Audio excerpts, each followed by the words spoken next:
आचरा हे सिंधुदुर्ग जिल्ह्यातील मालवण तालुक्यातील एक शांत आणि सुंदर गाव आहे, जे मुख्यतः निळाशार पाणी असलेल्या आचरा समुद्र किनाऱ्यासाठी आणि ऐतिहासिक श्रीदेव रामेश्वर मंदिरासाठी प्रसिद्ध आहे.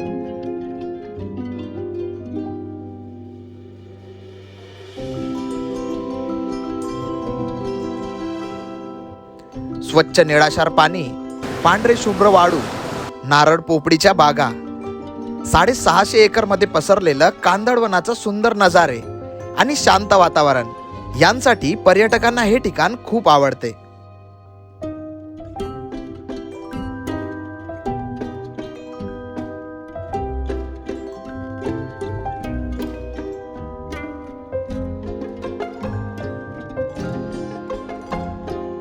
पण आज आपण इथे चाललो आहोत एका वेगळ्या प्रकारचा ॲडव्हेंचर करण्यासाठी. एवढ्या मोठ्या आकाराचा हा खेकडा आहे, फिमेल खेकडा आहे. इथं चुकीनं जर अगर बोट गेला तर बोटाचे चितळे सोडतील. मासा पकडलाय बघा त्याने तोंडामध्ये.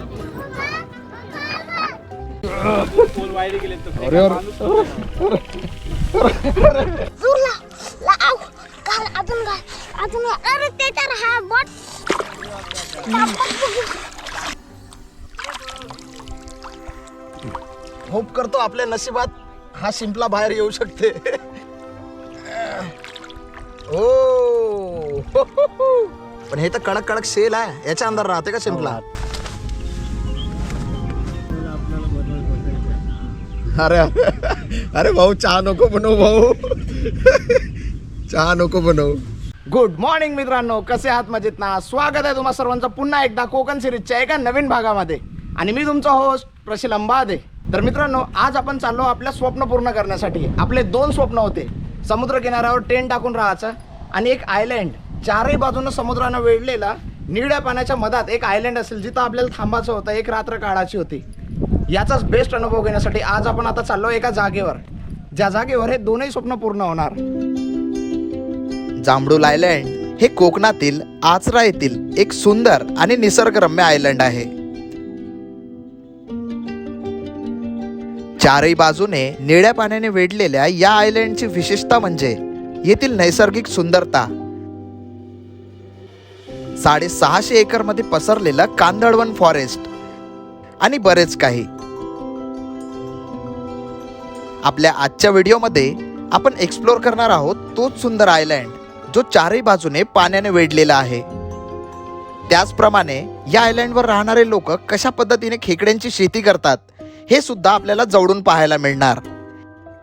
इथं असलेल्या जगप्रसिद्ध मॅनग्रोव्ह फॉरेस्ट मधून कायाकिंग करत या जंगलबद्दल प्रॉपर माहिती मिळवणार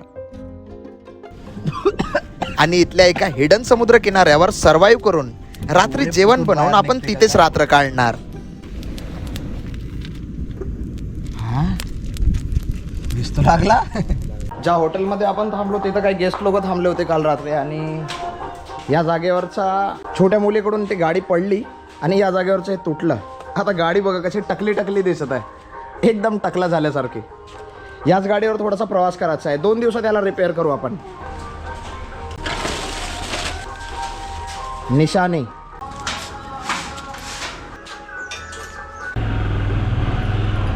गाडी एकदम टकली टकली दिसत आहे. समोरचे याचे केस गायब झाले, म्हणजे विंडशील्ड. मालवण पासून थोड्या समोर जाताच आपण जाऊन पोहोचलो आचरामध्ये. आचरामध्ये प्रवेश करताच आपण आचरामधील प्रत्येक जागेला चांगल्या प्रकारे एक्सप्लोर करण्याचा प्रयत्न केला.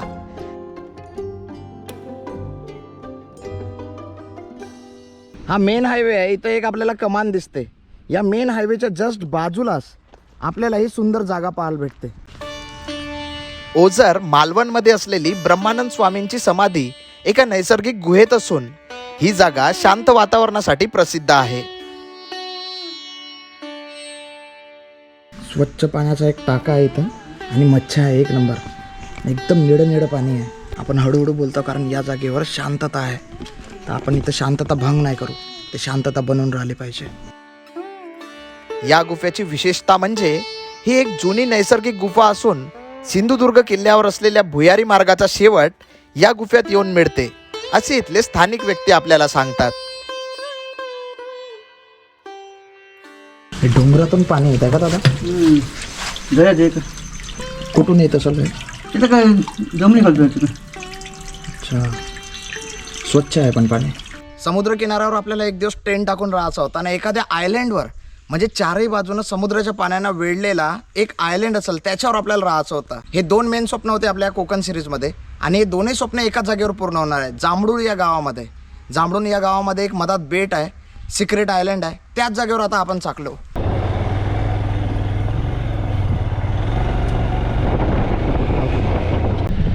दादा आचरा जायचं आहे. जांभळून पण इकडेच येईल ना? जांभळून. अच्छा, आचरा समोर आहे ना? सिंधुदुर्ग जिल्ह्यातील मालवणमधील आचरा बीच हा एक अतिशय सुंदर, स्वच्छ आणि शांत समुद्रकिनारा आहे. मालवण शहरापासून उत्तरेस सुमारे 20 किलोमीटर अंतरावर असलेला हा किनारा पर्यटकांना त्याच्या नैसर्गिक सौंदर्यामुळे आणि शांत वातावरणामुळे आकर्षित करतो. हे आचरा बीच कुठं असेल? एकेकाळी आचरा बीचवर बंदर असल्याकारण या बीचला आचरा बंदर म्हणूनही ओळखले जाते. पण सध्या हे बीच फक्त नावासाठीच आचरा बंदर म्हणून प्रसिद्ध आहे. सध्याच्या काळात इथे कुठल्याही प्रकारचं बंदर नाही. या समुद्र किनाऱ्यावर आपल्याला इथं ऑलिव्ह रिडले नावाचा जो टर्टल आहे त्याचे काही बोर्ड्स लावलेले आहेत. दरवर्षी हजारो किलोमीटर प्रवास करून ऑलिव्ह रिडले नावाचा कासव पश्चिम किनारपट्टीवर अंडे देण्यासाठी येत असतो. या अंड्याचं संवर्धन करून याच्यातून पिल्ले बाहेर निघतपर्यंत किनारपट्टीवरील फॉरेस्ट डिपार्टमेंट लक्ष देत असतात. आणि एकदा का या अंड्यातून पिल्ले बाहेर निघाली की दापोलीमधील वेलास आणि अंजर्ले समुद्र किनाऱ्यावर याला टर्टल फेस्टिवलच्या स्वरूपात लोकांना कासवांच्या पिल्लांना पाहण्याचा चान्स मिळतो.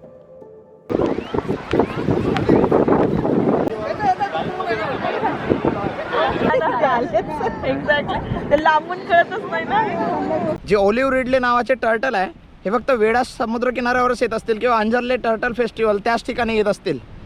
पण आता जेव्हा मी पूर्ण कोकण किनारपट्टी करत आहोत तर माहीत पडत आहे का प्रत्येक किनाऱ्यावर हे ऑलिव्ह रिडले नावाचे कासव येतात, अंडे टाकतात आणि मार्च महिन्यामध्ये त्याच्यातून पिल्ले निघून मग ते समुद्रात वापस जातात.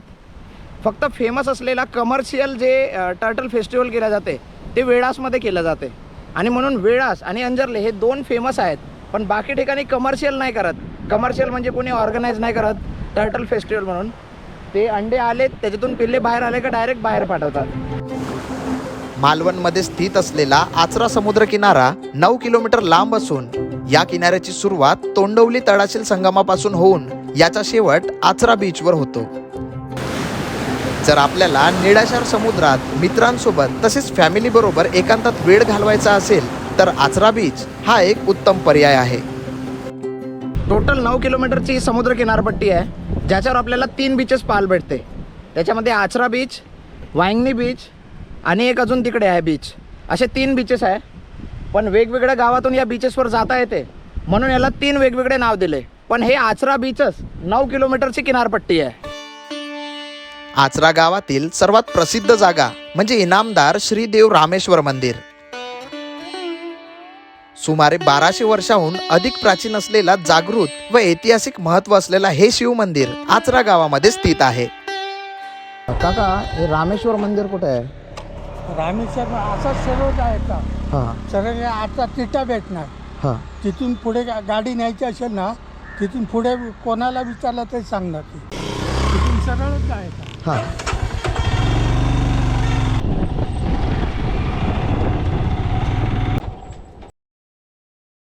काका हे रामेश्वर मंदिर कुठे आहे?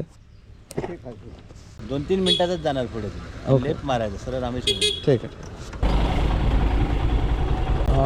भाऊ हे रामेश्वर मंदिरकडेच आहे. गाडी जाईल? फायनली सगळ्या गल्ल्या पार करत आपण येऊन पोहोचलो आचरामधील प्रसिद्ध रामेश्वर मंदिराजवळ. 1200 वर्षाहून अधिक जुने असलेल्या या शिव मंदिराला पेशवेकालीन इतिहास असून हे स्थान येथील रहिवासी दैवत आणि कोकणातील तीर्थक्षेत्र मानले जाते. हे मंदिर अत्यंत प्राचीन असून कोल्हापूरच्या छत्रपतींकडून या देवस्थानाला इनाम प्राप्त झाले होते आणि म्हणून याला इनामदार रामेश्वर असे म्हटले जाते. या मंदिराची रचना वैशिष्ट्यपूर्ण असून मंदिराच्या आवारात खडकातून कापलेला प्रवेश मार्ग आणि कौलारू मंदिराचं बांधकाम पाहायला मिळते.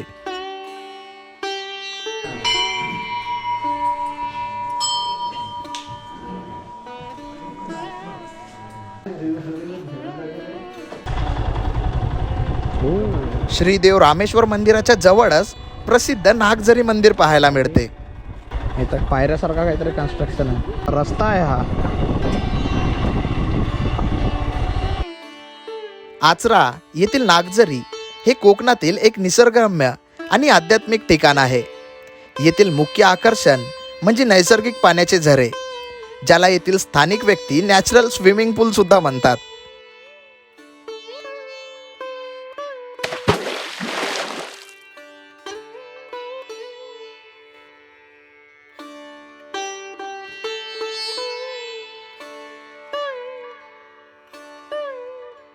तांबडुल गाव कुठे आहे?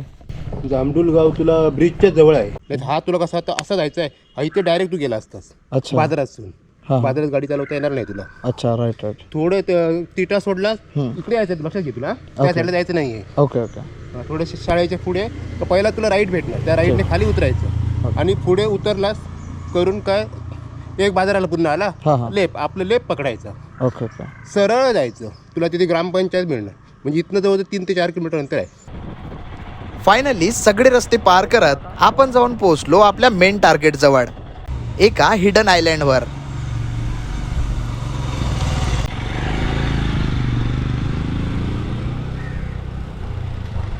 फायनली पुरा रस्ता विचारत गल्ल्या कुचड्या पार करत आपण येऊन पोहोचलो या जागेवर, कोकण स्पर्शमध्ये. आता समोरचा जेवढाही प्रवास असेल तो या जागेपासून आपला चालू होणार.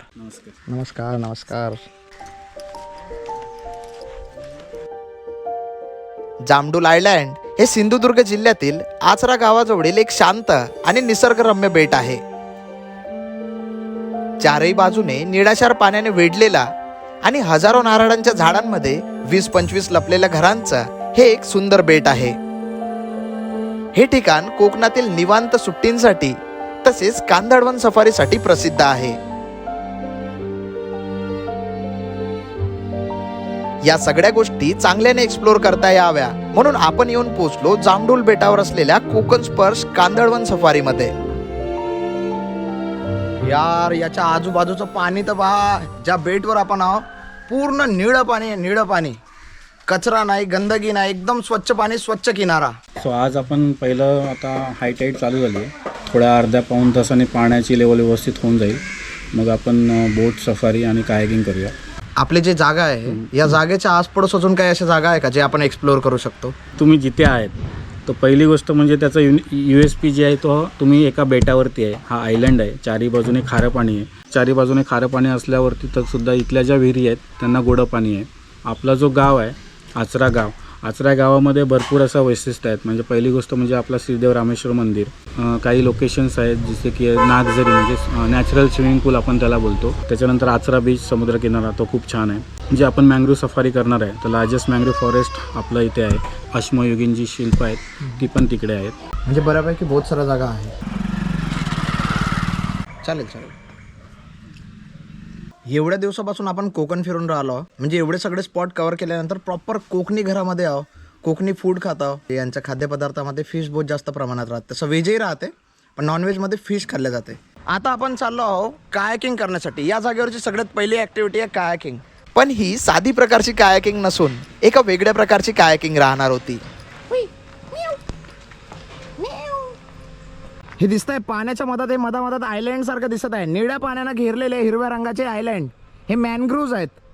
मॅनग्रोव्ज म्हणजे कांदळवन. आणि याच्या मधातून आपल्याला कायाकिंग करायची आहे, बोट सफारी करायची आहे, याच्या मधात जायचं आहे आपल्याला. या जागेवर एक नवीन गोष्ट दाखवतो. या जागेवर एका प्रकारे खेकड्याची शेती केल्या जाते, ते एकदा पाहण्याचा प्रयत्न करू. तर हे जे खेकडे आहेत ना याला आपण केज फार्मिंग बोलतो. खेकडा आपण एक खेकडा एका बॉक्समध्ये ठेवला जातो आणि त्याला डेली फीड केलं जातं. बाबा केवढा मोठा खेकडा आहे. बाबा बाबा बाबा नाही लगेच नाही.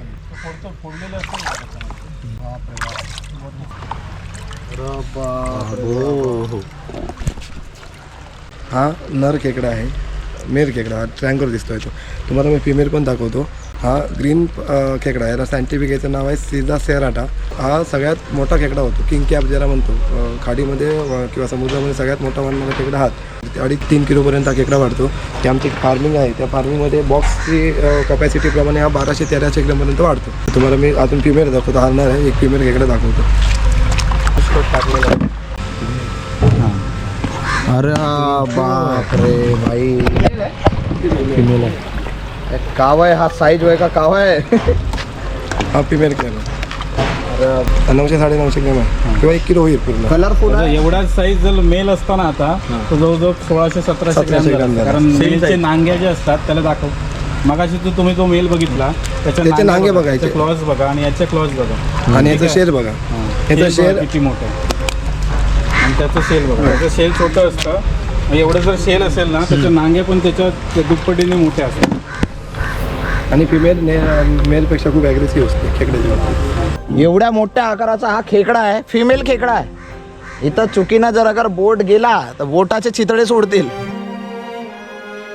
खेकड्यांच्या शेतीबद्दल आणि खेकड्यांच्या जीवनचक्राबद्दल डिटेल माहिती घेतल्यानंतर आपण निघालो कांदळवनाकडे, जिथले नजारे कोणत्या विदेशातील नजाऱ्यांपेक्षा कमी नव्हते.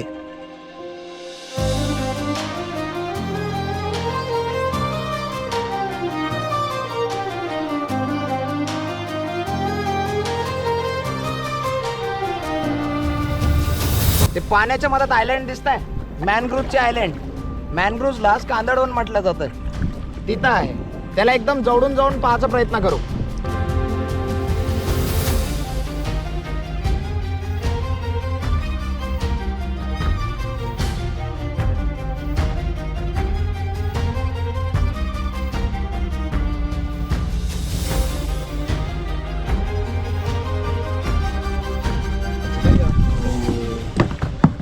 आपण आलो जंगलात.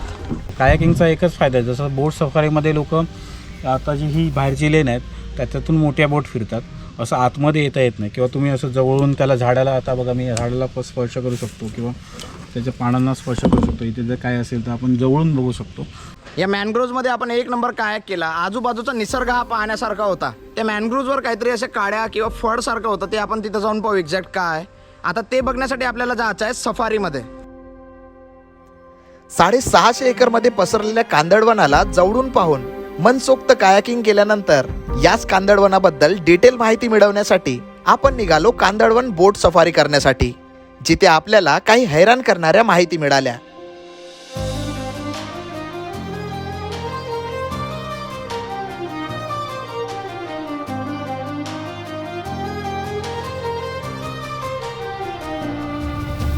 हे जे पांढरे पक्षी इथे दिसत आहे बगड्यासारखे, त्याला पॉन्ड हेरॉन म्हटलं जाते. बघा या जागेवर तुम्हाला झाडावर पानं लागल्यासारखे पक्षी दिसत आहे. हे सगळे पान कावडे आहे, पाण्यातले कावडे, पान कावडे. आता कांदळवन सफारी म्हणजे काय, तर ज्या झाडावर तुम्हाला शेवग्याच्या शेंगासारख्या बिया दिसतात लटकलेल्या, त्या झाडाचं नाव आहे रायझोफोरा मिक्रोनाटा आणि त्याला मराठीत म्हणतात कांदळ. आणि कांदळ नावाचं झाड आमच्या कोकणांच्या खाडीमध्ये खूप मोठ्या प्रमाणात आहे, म्हणून इकडे कांदळवन सफारी असं फेमस आहे. महत्त्वाचं म्हणजे या झाडांचे फायदे, ह्या झाडांचे फायदे एवढे आहेत की या झाडाच्या तोडीवर पूर्ण बॅन आहे. हे झाड तोडताना कोण प्रूफ सहित मिळालं तर त्याच्या नावाने नॉन बेलेबल आवरण म्हणजेच मानवी हत्येचा गुन्हा दाखल होतो. मँग्रोव्हचे तुम्हाला फायदे सांगतो. मँग्रोव्हचा सगळ्यात पहिला आणि महत्त्वाचा फायदा आहे की ज्यावेळी समुद्रातून एखादी आपत्ती येते, समुद्रातून एखादं डिझास्टर येतं, वादळ येतं, जसं की तुम्हाला ऐकून माहिती आहे सुनामी, तोक्ते वादळ माहीत आहे. सुनामीनंतर तोक्ते वादळ येऊन गेलं, त्यानंतर निसर्ग वादळ येऊन गेलं, त्यानंतर समुद्रातून वादळ चालूच असतात. तर असे जेव्हा वादळ येतात तेव्हा ही झाडं फर्स्ट डिफेन्स म्हणजे प्रोटेक्टिव्ह वॉल म्हणतो आपण, संरक्षक भिंत. आता संरक्षक भिंत म्हणून का म्हणतात, त्या झाडाची तुम्ही रचना बघा. झाड जसं वरती वाढत गेलं तसं झाडाच्या टॉपवरून तुम्हाला काही काट्या जमिनीच्या दिशेने जाताना दिसत आहेत. हे त्यांचे काट्या म्हणजे त्यांचे रूट्स आहेत, पॉप रूट्स. पॉप रूट्स म्हणजे सहारा देणारी मुळं. अशी मुळं झाड जसं वाढत जातं तसं झाडाच्या टॉपवरून बाहेर पडताना आणि जमिनीत जातात, झाडाला असं उभं करून ठेवतात. वादळाच्या वेळी झाड तुटायची गोष्ट दूर, तर झाड बेंडसुद्धा होत नाही. त्याच्यामुळे सुनामीच्या वेळी जेव्हा वेव्ह येतात ना, लाटा येतात ना, त्या लाटांनाही ते ॲब्झॉर्ब केलं जातं, लाटांनाही ते रेझिस्ट निर्माण केला जातो. पलीकडच्या गावाला तो धक्का बसणार आहे सुनामीच्या लाटांचा, तो इथे काय केला जातो, कमी केला जातो. म्हणून याला संरक्षक भिंत असं म्हणतात मँग्रोव्हला. त्यानंतर मँग्रोव्हचा दुसरा महत्त्वाचा फायदा आहे ऑक्सिजन. नॉर्मल झाडं ऑक्सिजन देतात, त्यापेक्षा कितीतरी खूप जास्त प्रमाणात मँग्रोव्ह ऑक्सिजन देतात. पण एक प्रश्न विचारू, ह्या शेंगांचा काय उपयोग आहे? सांगतो, माझा अजून संपलं नाही. झाडाच्या पानावर बघा, तुम्ही झूम करून त्यांना दाबू शकता. दिसतंय पानावर सफेद सफेद. टेस्ट करा, फील करा आणि टेस्ट करा. अहो जेवणात टाकतो त्याच्यापेक्षा शुद्ध मीठ आहे. ह्या प्रोसेसला गटेशन असं म्हणतात. सायंटिफिक प्रूफ झालेलं आहे. का सांगतो, जेवणात टाकतो ते कुठे तयार होतं, जमिनीवर, आणि हे पानावर तयार होतं. हे पानाच्या होलातून बाहेर पडतं पाणी म्हणून आणि उन्हामुळे चुकून मीठ बनतं. ह्या प्रोसेसला म्हणतात गटेशन. एक्स्ट्राचं मीठ बाहेर टाकण्याची प्रोसेस. हे जे झाड दिसत आहे, हे छोटे छोटे पान, हे मोठेवाले नाही, छोटे पान. त्या छोट्या पानावर आपल्याला मीठ दिसत आहे. हे पानावरच मीठ तयार होत आहे. मीठ तयार व्हायची नॅचरल प्रोसेस. आणि हे खाऊ बी शकतो असा डायरेक्ट पानावरचं काढून.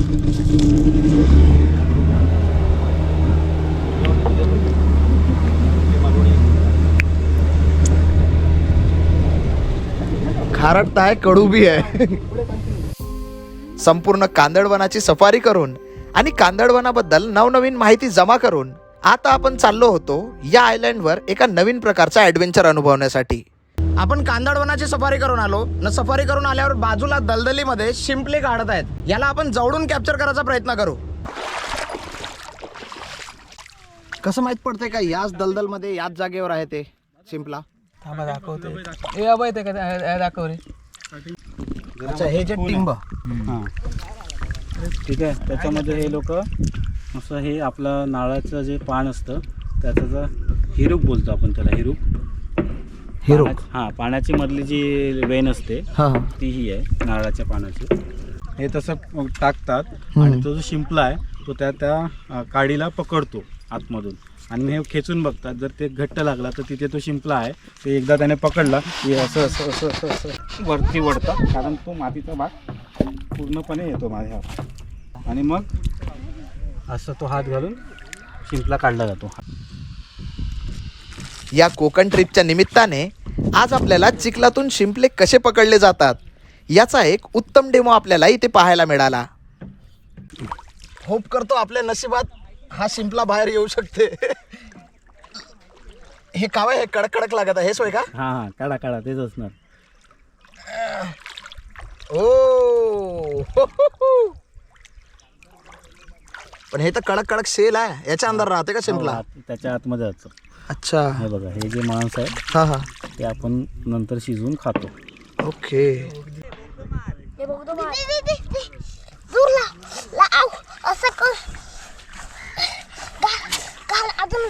अजून अरे ते तर हा बॉट नको ठेव. ह्या होला घाल घाल घाल ठेव ठेव. धर धर धर ओढ.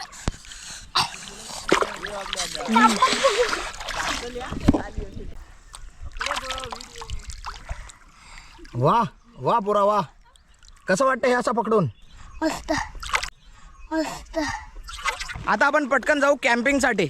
संध्याकाळ ऑलमोस्ट होणार आहे, सूर्य मावळणार आहे. सो आपल्याला पटकन तिकडे जावं लागेल. आपला दुसरा प्रवास या जागेवर संपला आणि तिसरा प्रवास जो मेन ज्याच्यासाठी आपण आलो. जांभडूल बेटावर आल्यावर कोकण स्पर्श टीमची स्पेशल ॲक्टिव्हिटी म्हणजे हिडन बीचवर कॅम्पिंग. संध्याकाळच्या वेळी मावळत्या सूर्यासमोर कॅम्पिंगचा अनुभव घेण्यासाठी आणि रात्रीच्या वेळी अननोन आयलँडवर सर्वाइव्ह चॅलेंज कंप्लीट करण्यासाठी आज मुद्दाम आपण इथे आलो होतो. एक छोटासा हाईक आहे डोंगरावरून. आजूबाजूच्या झाडाच्या मधातून आपल्याला जायचं आहे.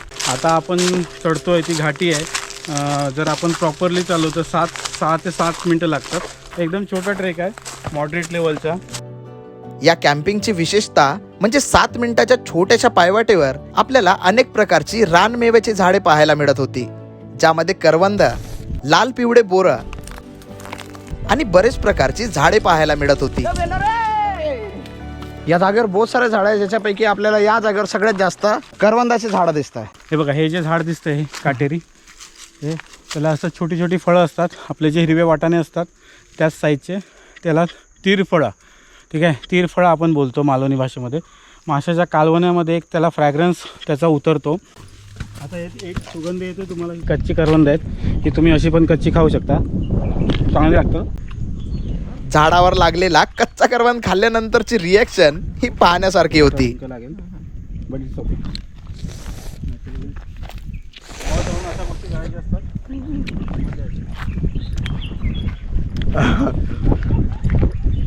कसं आंबट होय का गाव आहे. किती बोरं तयार झालीत बघा. जी लाल लाल कलरची झाली आहेत ती सगळी तयार झाली आहेत. आपण ती खाऊ शकतो, पिकलेली बोरं आहेत.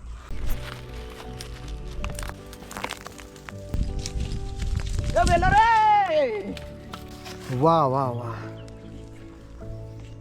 मस्त. या जागेवरची अजून एक विशेषता म्हणजे लाईट हाऊस. समुद्रातून ये जा करणाऱ्या जहाजांना दिशा मार्गदर्शन करण्यासाठी आचरामध्ये हा प्रसिद्ध लाईट हाऊस आहे, ज्याला आपण कॅम्पिंग करणाऱ्या रूटवर असल्याकारण भेट देऊ शकतो.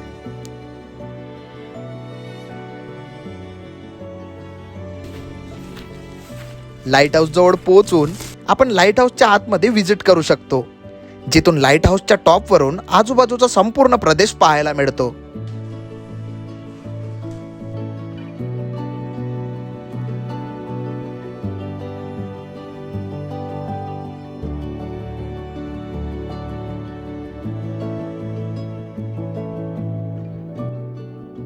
लाईट हाऊस एक्सप्लोर करून कॅम्पिंग साईटकडे जात असताना आपण अजून एक नवीन गोष्ट पाहिलो. काहीतरी नवीन प्रकार करणार आहोत आपण.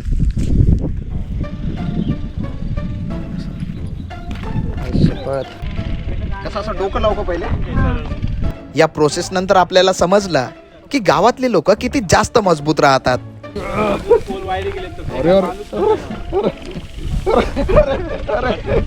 ए परमेश्वरा, कुठे डोक्यात घुसला का सही.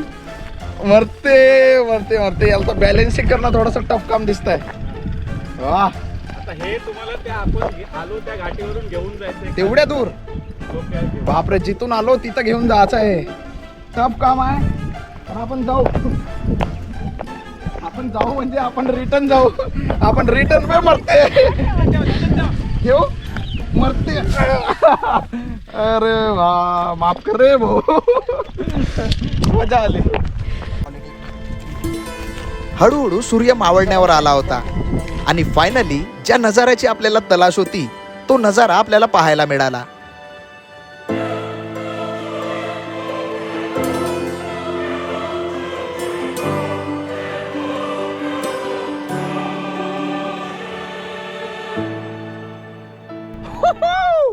खतरनाक का नजारा आहे मित्रांनो, एक नंबर. बहुत सही. कोणीच नाही म्हणजे 2-4 लोक बघता. हे राहिली आपली कॅम्प साईट. या भर समुद्रावर आपल्याला इथं थांबायचं आहे. इथं विस्तो जाळणार, इथं जेवण बनवून मावळता सूर्य आणि बस आपण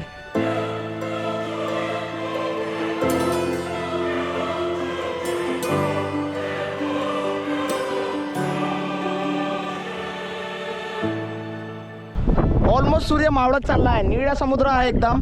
सूर्य मावळत आहे, लाल लाल समुद्र होत आहे. बस या जागेवर आपल्याला आता लावायचा एक टेंट.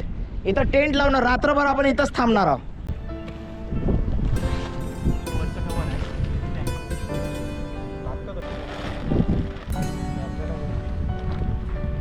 हा झाला आपला घर तयार. जिथं सूर्य मावळत आहे तिथंच आपला असा विस्तो राहणार आहे. इथं बार्बिक्यू बनणार आणि या जागेवर आपण रात्रभर टेंटमध्ये थांबणार.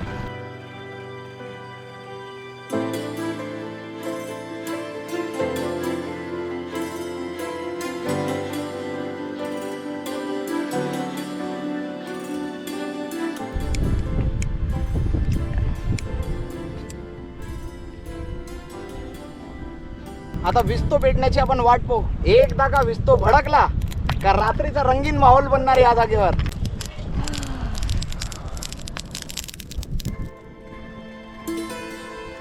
जर एखाद्या शांत समुद्रकिनारी कॅम्पिंगचा बेस्ट अनुभव घ्यायचा असेल तर या जागेला नक्कीच भेट द्यायला हवी.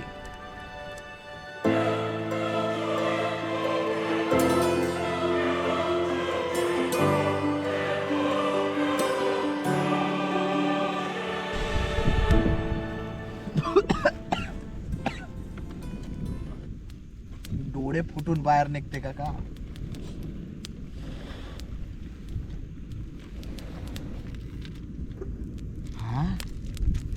दिसतो लागला. आता आपण बनवणार बार्बिक्यू. आणि बार्बिक्यू कोणती तर आपण आलो समुद्र किनाऱ्यावर, कोकण कोस्टलवर. आणि या कोकण कोस्टल राईड मध्ये आपला बार्बिक्यू असणार आहे फिशचा. दिसतंय आपण पूर्ण तयारीत आलो.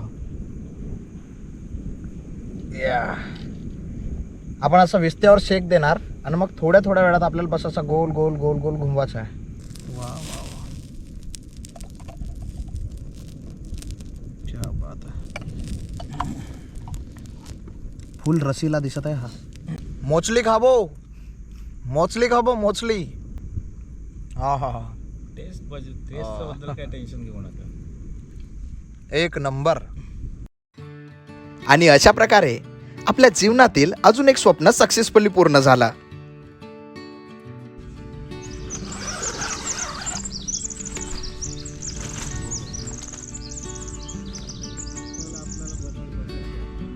अरे अरे भाऊ चहा नको बनवू भाऊ. चहा नको बनवू.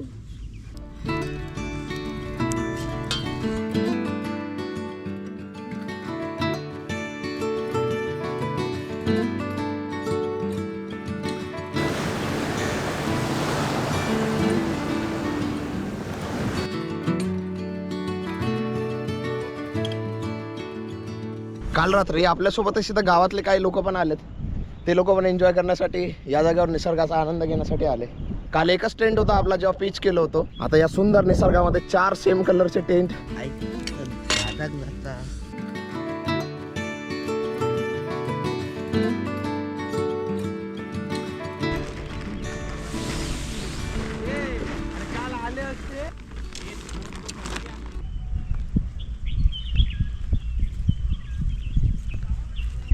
या जागेला सोडून आपल्याला रिटर्न जायची इच्छा होतच नाही, पण अफसोस आपल्याला समोरची जर्नी बी कंप्लीट करायची आहे. सो निसर्गात असलेल्या या सुंदर जागेला आपण इथंच बाय बाय करू आणि आता समोरच्या टार्गेटवर निघू. चला.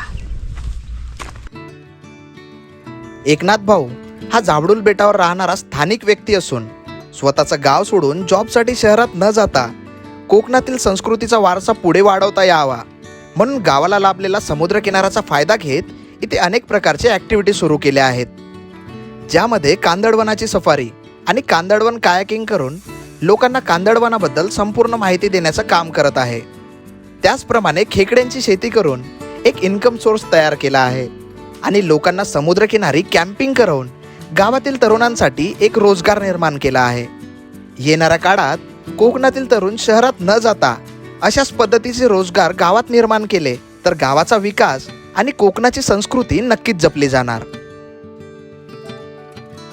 तर मित्रांनो, समुद्राच्या मधात बेटावर कॅम्पिंग, कुकिंग आणि त्या जागेवरून होणारा सनसेटचा अनुभव तुम्हाला कसा वाटला हे तुमच्या कमेंटद्वारे माझ्यापर्यंत नक्की पोहोचू द्या. जर तुम्हाला हा व्हिडिओ आवडलेला असेल तर याला लाईक करा आणि होऊ शकेल तर या व्हिडिओला जास्तीत जास्त शेअर करा, जेणेकरून कोकण राईड सिरीजमधल्या अजून नवनवीन अशा भन्नाट जागा तुमच्यापर्यंत मी पोहोचवण्याचा प्रयत्न करणार. आणि जर तुम्ही आपल्या चॅनलवर नवीन असाल तर चॅनलला सबस्क्राईब करून त्याच्या बाजूला असलेले बेल आयकन दाबा, जेणेकरून आपल्या चॅनलवर येणाऱ्या अशाच भन्नाट व्हिडिओचे अपडेट तुमच्यापर्यंत पटकन पोहोचेल. तर मित्रांनो, हा व्हिडिओ मी इथंच थांबवतो.